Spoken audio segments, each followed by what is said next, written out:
talks about how he was over, I don't know how many Satanists, call them churches. He was like the bishop. You gotta be kidding me. What was in her heart? You don't know what sin she'd committed. You don't know how much unbelief was there. You don't know whether she hated her husband. I don't think so. Why would anybody spend so much time ranting and raving about something that they don't believe in? Really? Welcome to Skeptic's Brew Pub with Brother Brewer. And welcome to episode 17 of Skeptic's Brew Pub. I'm your host, Brother Brewer. Tonight, for Zach Law out there from the Sacrilege Podcast, I'm going to let him know, since he said I don't have enough beer in my Brew Pub cast, that tonight I am drinking the Boulevard 80 Acre Hoppy Wheat beer. It's part of their sample 12-pack, and it's actually a pretty good brew. And so, Zach, here you go. Here's to you. Well, anyway, before I get to our regular guest tonight, I wanted to take just a couple of minutes to talk to someone from actually close to my hometown. His name is Shane, and he and a few other folks are trying to start a Freethought group over towards Mountain Home, Arkansas. I'm not going to use his last name because I know the area out there, and it may not necessarily be the safest thing for him to totally come out in the open. But Shane, welcome to the pub. Hey, thanks for having me, David. Oh, I'm glad to have you. So if you could go ahead and tell us a little bit about this group that's forming in Mountain Home, what's that all about?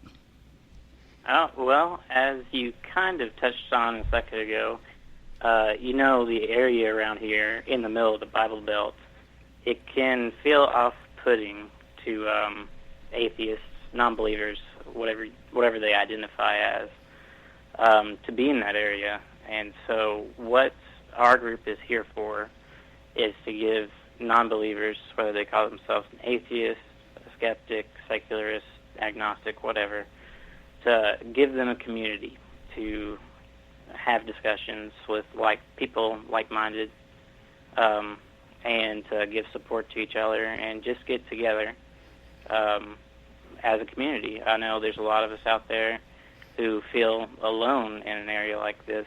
So that's the main goal.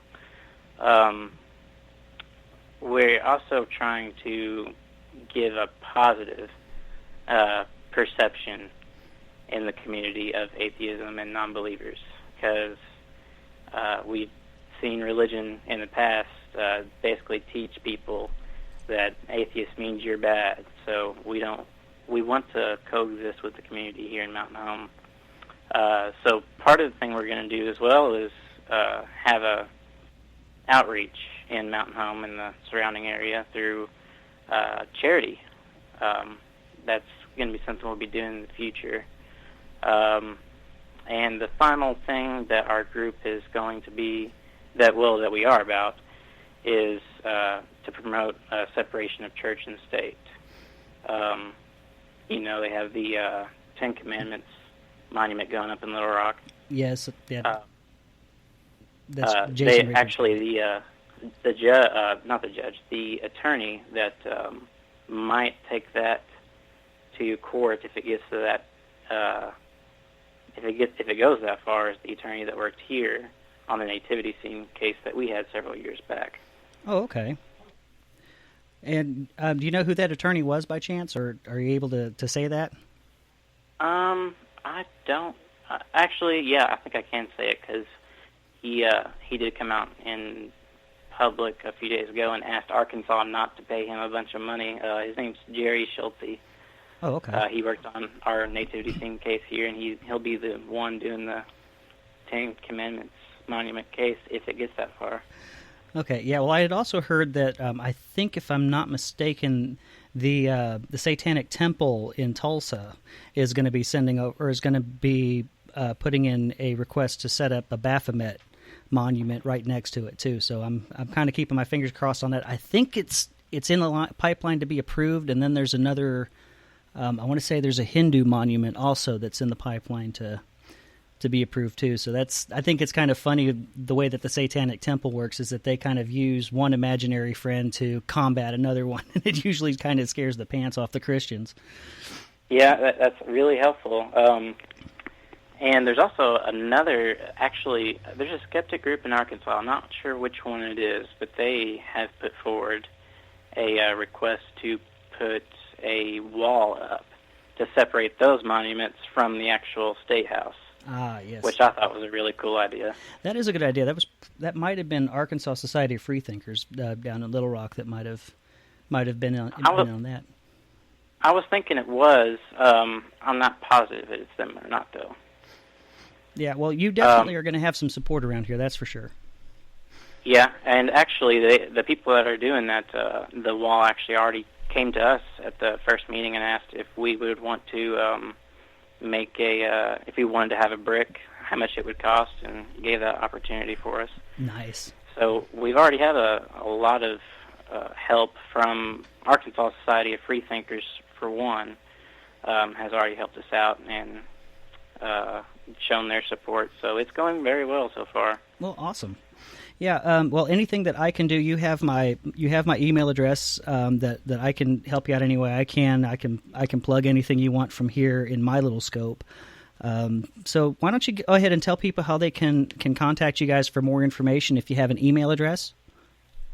Yeah. If they want to get in contact with us through email, the email is MHSecularSociety@gmail.com. Or if they're in the area and actually want to go ahead and be a part of the group, they can search for Mountain Home Secular Society on Facebook and put in a request to join our closed group. Okay, well, awesome. Well, I'm going to go ahead and let you go here. If you want to hang out while I bring our other guest on and maybe ask a few questions, feel free to go ahead and just kind of sit off to the side and just go ahead and ask whatever you want to. And Also, I just wanted to let people know, if they are listening in Mountain Home, that our next meeting is going to be Sunday, October 9th at 5 p.m., and that's at the Unitarian Fellowship Hall across from Exxon on 5 South and College. The address is 401 East 9th Street in Mountain Home. Awesome. All right. Well, if you want to just hang out for a little bit, feel free to. I'm going to go ahead and bring our other guest on for the evening. That guest is, of course, the man with the golden voice, Seth Andrews. He's an author, public speaker, host of the most excellent podcast, The Thinking Atheist, and he's agreed to take time out of his very busy schedule to sit down and answer a few questions here in the pub tonight. So, Seth, welcome aboard. Great to be here. Thanks for the invite very much.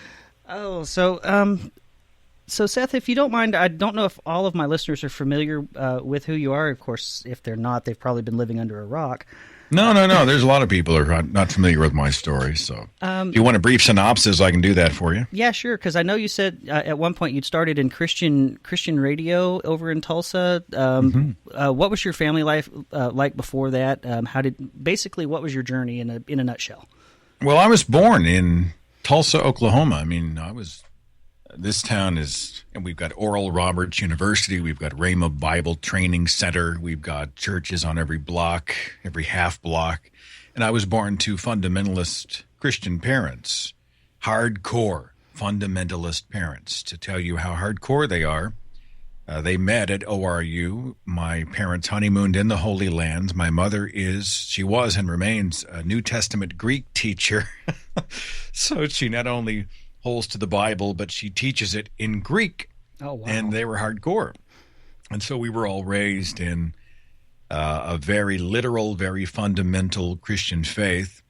I was a product of Christian school. You know, I was a student leader. I was on stage leading chapel services, which is the Christian school version of church service. I was the spokesperson for Youth for Christ, which was a youth organization that operated out of schools, an evangelical kind of thing. Started in Christian radio, and I had this love for Christian music because I'd been raised in this cocoon of religious stuff. I mean, we had Christian T-shirts, and girls wore Christian jewelry. We just had Christianity everywhere, and that included the music we listened to. And so I was always a fan of Petra and Rez Band and Michael W. Smith and that kind of stuff. And it translated, ultimately, along with my communication skill, I was able to secure a job in radio, my first job at KXOJ, which is a Christian station, little hole in the wall, in 1990, which was in a suburb of Tulsa. And I was working, weekends and overnights. I was sort of operating on the fringes of the programming day, and over time, I just sort of graduated through the ranks to the mornings chair, which was in radio. The morning host position is almost always the one you want. And then Christian music exploded. It became this hugely successful thing in the mid-'90s, and it became mainstream, and the major record labels came and bought into it. And I sort of rode that wave along with KXOJ. We moved to a much nicer studio in Tulsa. We became one of the most listened to radio stations in our city, in our target audience. We were one of the most successful Christian stations in the United States. And I did Christian radio in some form for about a dozen years, segued out into pop and rock radio back in 2002, and then became a full-time video producer in 2004. And sort of in my 30s, between 2004 and 2007, I started really seriously navigating some questions and some doubts that I'd had, but I hadn't done anything with. And at the age of 38, I finally came to a moment of critical mass when I realized I don't buy this anymore. And I started the thinkingatheist.com website in 2009 and the radio show in 2010. So that's my story in a nutshell. Oh, okay. Yeah, because I think actually I discovered Christian radio my freshman year of college it would have been about 92. I went to a Southern Baptist college up in Hannibal, Missouri, and my roommate was a Christian metalhead. He was listening to bands like Deliverance, Bride. Oh, yeah. Yeah, Blood Good. Yep. And all those guys. He introduced me to the heavy metal version of Silent Night, which I thought was absolutely amazing.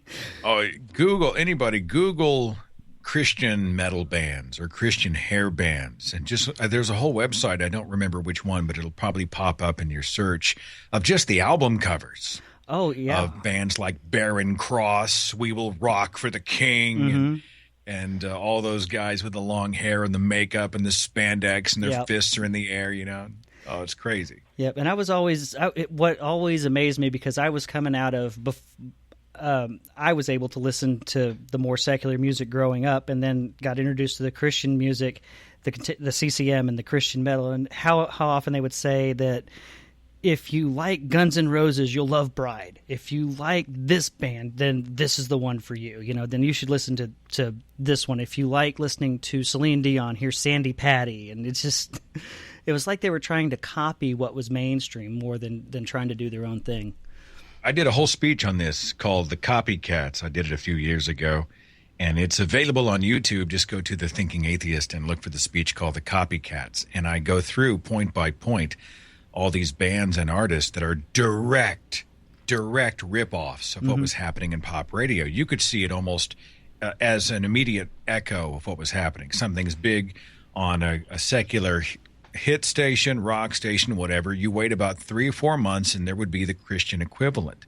And I actually go through a lot of these bands. Sierra was our Wilson Phillips, and Phil Keaggy sounded like Paul McCartney, and Bill Driscoll sounded like Joe Cocker. Yep. And we had hair bands that sounded like their hair bands.